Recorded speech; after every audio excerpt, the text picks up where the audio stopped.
So boy, I didn't feel like working out this morning. I didn't even feel like getting out of bed this morning. Didn't help that our air conditioning's not working and everything else that's going on in the world.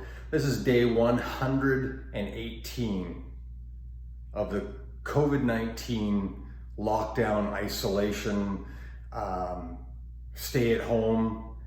Because I do so much traveling, I'm not allowed to travel right now. And so I'm trying to do as much as I can from home, but some days you just don't feel like it. And so this morning, as I laid in bed, I didn't even feel like getting out of bed. And sometimes the most important thing to think about is a combination of the first step and the next step. And if you make those too big, they're too hard to take. So break them down into something smaller, something that you can do. And if it's getting out of bed, sometimes just that motion of throwing off the covers is all you need. If you need to put your alarm clock on the other side of the room so at least it gets you up, then do that. But whatever you need to do to take the next step. And leaders, this is tough for a lot of your team. They don't feel like doing a lot of the things that they used to be able to do without even thinking about it. And so this is not a time to come down on your team and to make it harder and more frustrating and discouraging.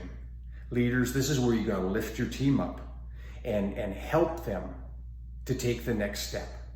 Don't set these huge goals that will shut them down and discourage them right from the start.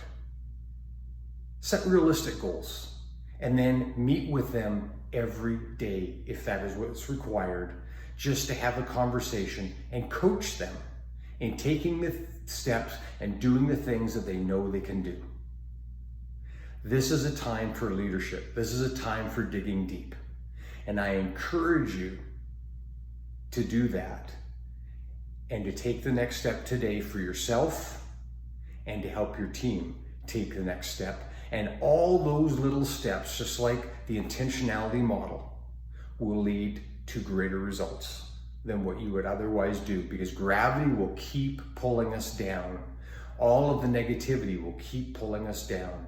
And so we've got to be vigilant in taking the little steps that we know we can do and to keep going. So be encouraged today. You can do it. You can take a little step, and that little step will lead to another step, and you'll accomplish the things that you want to.